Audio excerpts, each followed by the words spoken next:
Pastor, otra de las preguntas que me brinca a la mente es, ¿qué opina usted del origen extraterrestre de Dios?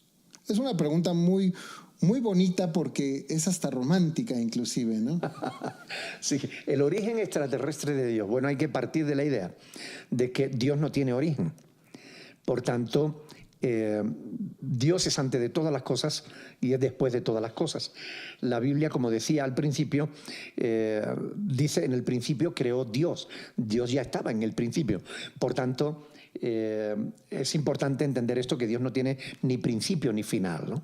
Es algo que a nosotros los seres humanos nos cuesta. Pero León Tolstoy dijo que si Dios fuera tan pequeñito como para que pudiéramos entenderle en todo, no sería realmente el Dios tan grande que necesitamos. No obstante, Dios sí es extraterrestre. Claro. Porque Dios no es de la tierra, ¿no? No es producto de la tierra. La tierra es producto de Dios, ¿no? Sí, claro. Y digo romántica porque la verdad es de que cuando tú se lo platicas a una persona, sí, realmente Dios es extraterrestre porque no existía la Tierra, entonces obviamente es extraterrestre, ¿no? Pero la gente quiere imaginarse a una persona gris, con los ojos de pepita, no sé. Cabeza de pera invertida. Cabeza de pera invertida, ¿no? O sea, realmente es muy curioso, ¿no?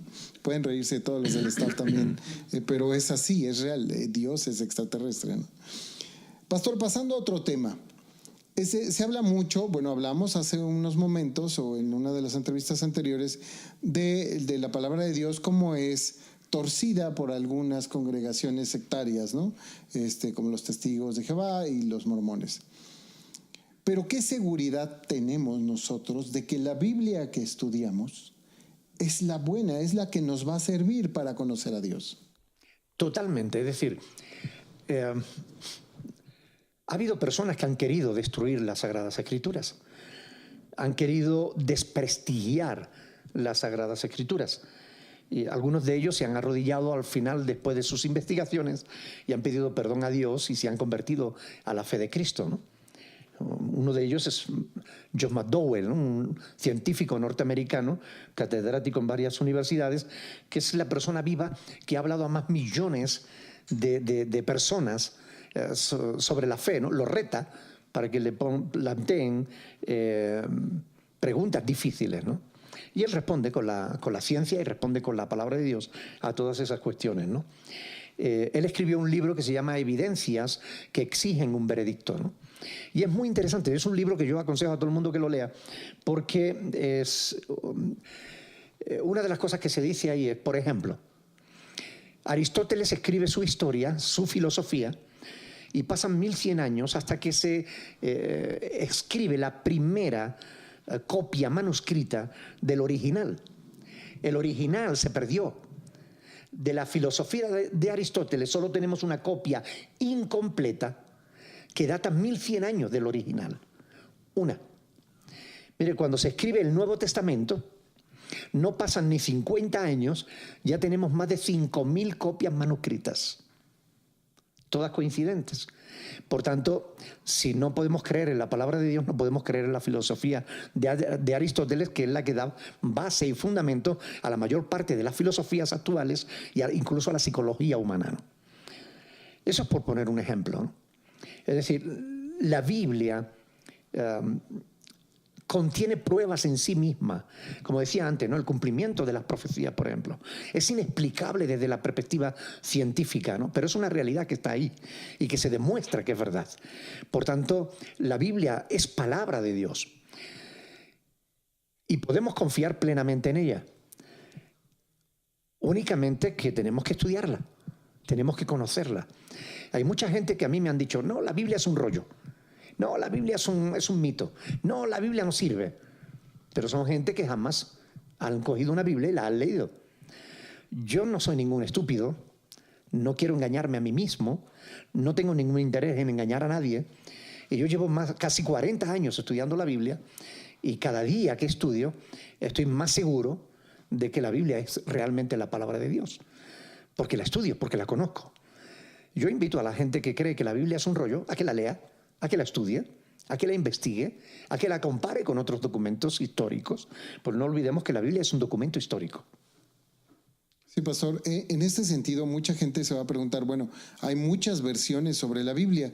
Hay versiones que son muy disparatadas. Yo he leído algunas que son muy raras, que realmente no aparecen en la Biblia, le cambian tantas cosas.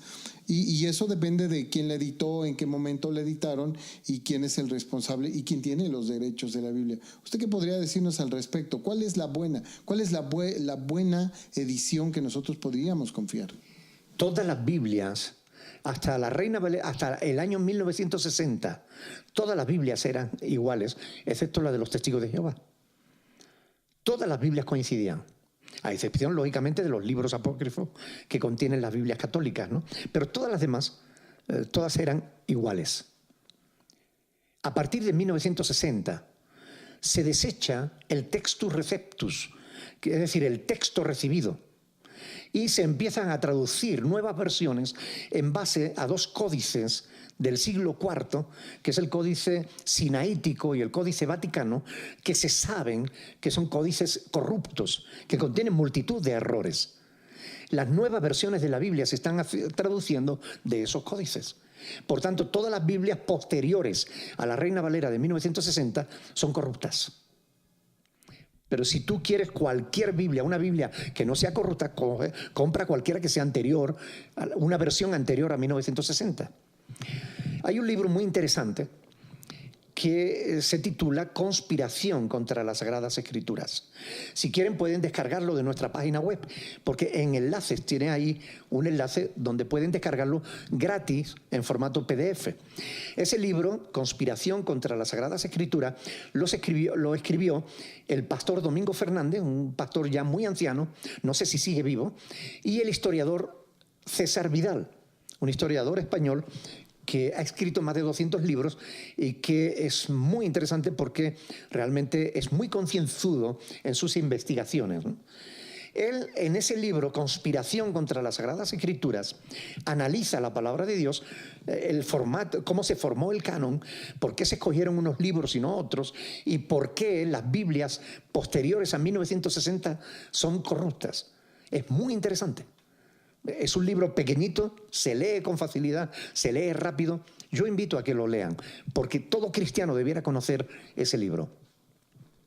Muchas gracias, pastor. Quiero preguntarle, cambiando un poco el tema ya para ir cerrando este bloque, ¿por qué surge la apostasía en pleno siglo XXI? O sea, ¿por qué se da esta apostasía de gente? Yo se lo quiero preguntar porque a mí me tocó en un retiro, en un estudio que hicimos sobre hinduismo. Fuimos con unos amigos que les gusta el hinduismo y con un swami le llaman. Y aprendimos bastante, la verdad es que fue muy interesante. Pero ahí yo me encontré dos hermanos, bueno, que ya no son hermanos, dos cristianos que ahora querían ser hinduistas y se alejan. ¿Por qué surge la apostasía en pleno siglo XXI, donde tenemos todos los medios de comunicación, tenemos Biblias para aventar, bibliotecas especializadas en el cristianismo? ¿Por qué? Bueno, el apóstol Pablo lo expresa en 1 de Timoteo, capítulo 4, y también el apóstol Juan, en 1 de Juan 4, ¿no? Juan dice, probad los espíritus si son de Dios, porque muchos falsos profetas han salido por el mundo, ¿no? Y Pablo dice que muchos se apartarían de la verdad escuchando espíritus engañadores, doctrinas de demonios. Entonces, bueno, es evidente que Dios es real. Dios está ahí, está llamando continuamente a nuestros corazones, llamando nuestra atención para que le tengamos en cuenta en nuestras vidas, pero también es real el diablo, y el diablo está interesado en arrastrar a mucha gente al infierno, y bueno, trata de convencerlos de falsas doctrinas, de falsas religiones, apartarlos de Dios, que ese es su objetivo, ¿no? El diablo sabe que está condenado, que le queda una eternidad en el lago de fuego, y no quiere estar solo allí, quiere que mucha gente le acompañe, ¿no? Sí, pastor. A mí me llamaba mucho la atención eso porque pues la gente cada vez se separa y se aleja más de Dios. Quizás tenga que ver un poco nuestro orden social o lo que se ha creído alrededor del cristianismo e inclusive de la religión. Se dice que la gente religiosa es machista. segregan a la mujer, segregan a los jóvenes. Hay varios versículos que habíamos platicado al respecto de la sujeción del hombre, de la mujer a su marido, o de la sujeción del hijo a sus padres. ¿Por qué se malinterpretan este tipo de versos? Porque no se conoce realmente las Sagradas Escrituras. Una de las normas de la ciencia de la interpretación bíblica es que un texto sin su contexto es un pretexto. Y hay hombres machistas, eso es una realidad. México es un país muy machista. España también lo es, quizás en menor grado, ¿no? Pero lo es. ¿Por qué sucede esto? Pues porque el hombre quiere imponer su voluntad. El hombre quiere dominar, el hombre quiere imponerse ante los demás, ¿no? El hombre quiere imponerse ante la mujer, quiere gobernar a la mujer, quiere pisotear a la mujer, que la mujer sea una esclava del hombre, ¿no? Pero esto no está en la palabra de Dios, sino justamente lo contrario.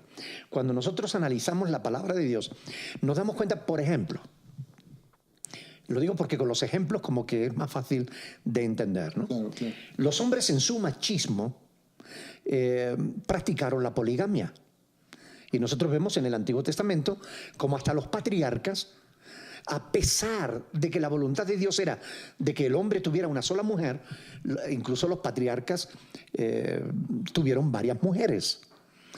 Porque esto eran costumbres paganas, eran costumbres de los pueblos, y ellos querían hacer como los demás pueblos. Y realmente tomaron varias mujeres como esposas. Claro, esto crea multitud de conflictos en el hogar. Y siempre el hombre va a preferir a la última que a la primera. Entonces, ¿qué hace Dios? Dios primero dice que él no es la poligamia no es la voluntad de Dios. Establece que el matrimonio debe ser entre un hombre y una mujer, y los dos van a ser una sola carne. Una vez que hace eso, viendo la poligamia que practican los hombres, él lo que hace es legislar la poligamia para defender a la mujer, para defender a la parte más débil. De tal modo que te encuentras pasajes, por ejemplo, en Deuteronomio, creo que el capítulo 24, donde Dios dice que si un hombre toma a una segunda esposa, no puede abandonar a la primera, ni puede disminuir su alimento, ni su vestido, ni etcétera. Es decir, Dios lo que hace es defender a la mujer.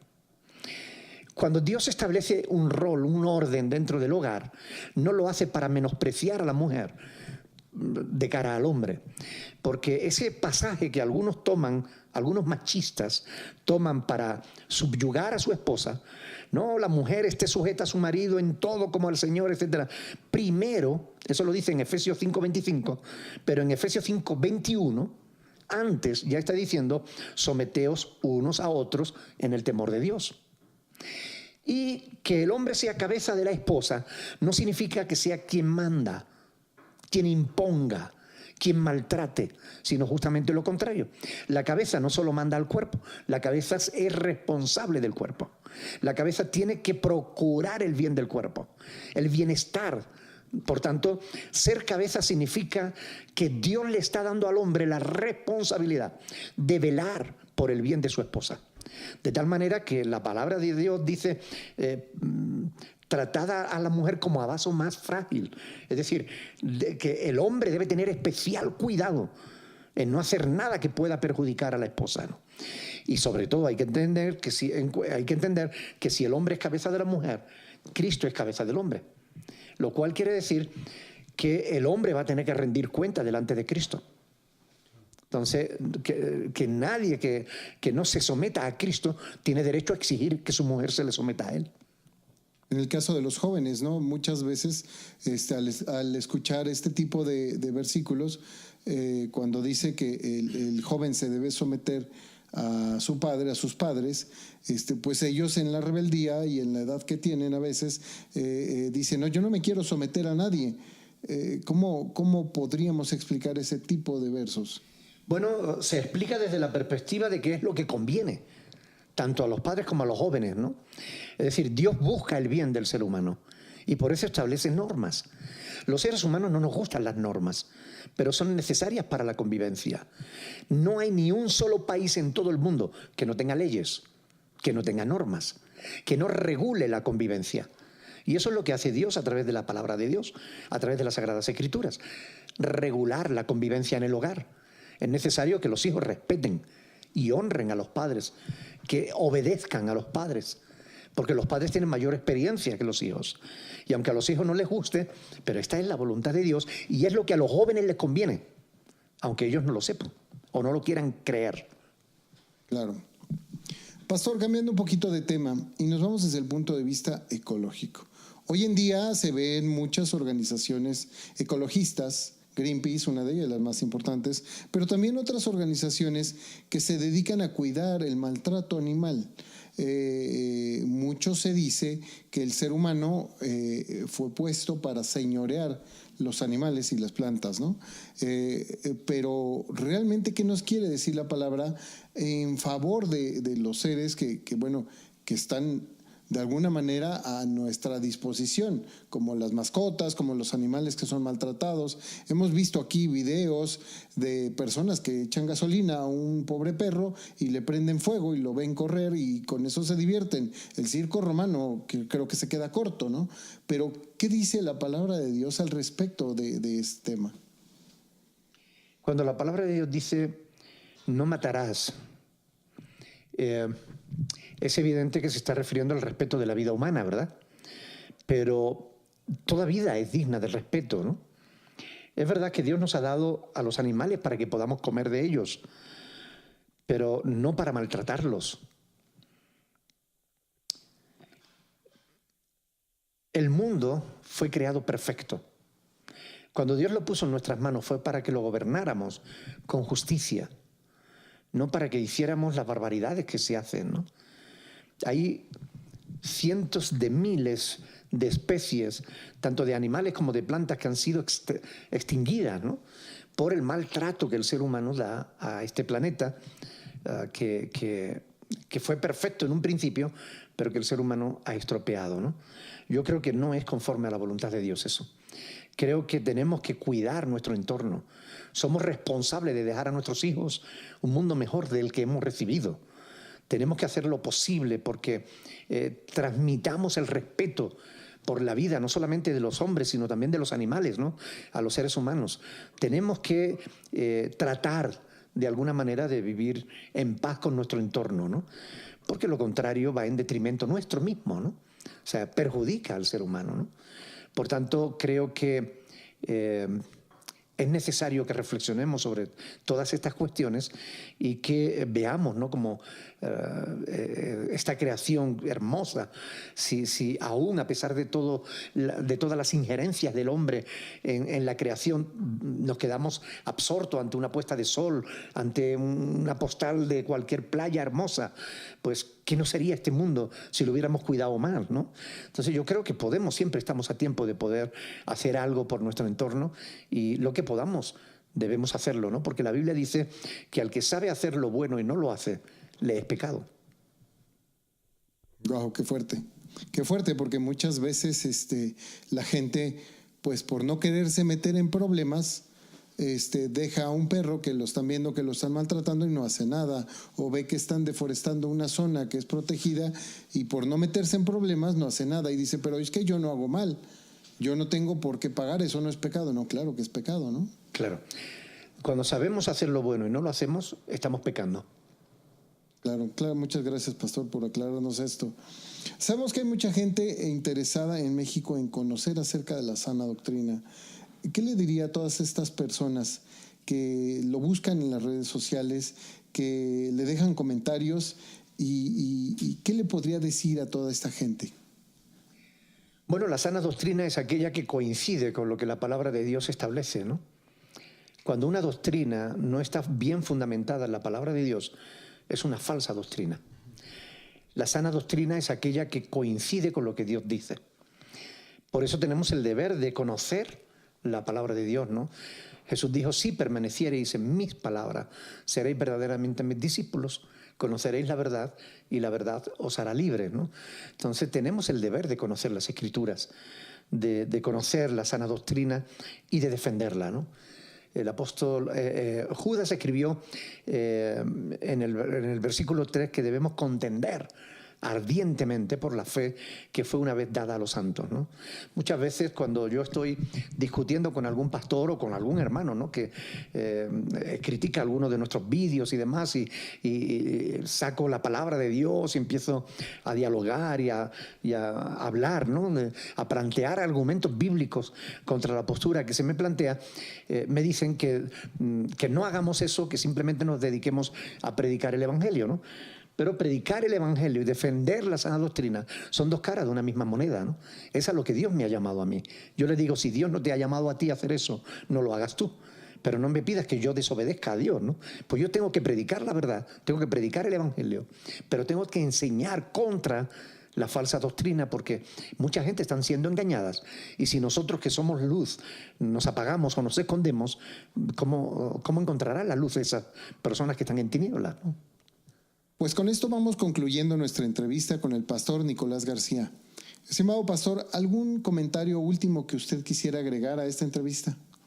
Bueno, sí, en principio, pues darte las gracias por la oportunidad que me has dado de poder expresarme, ¿no?, en esta interview, y poder decirles a la gente, por favor, Dios es real, su palabra es verdad. Traten de conocerlo, acérquense a Dios, intenten conocer las Sagradas Escrituras, léanlas. Si tienen dudas, siempre pueden escribir, siempre en nuestra página web, por correo electrónico, en Facebook, por donde quieran, escriban. Los pastores estamos para enseñar la palabra de Dios. Y aunque haya muchos que no lo hagan, los que de verdad amamos y servimos a Dios, estamos para eso.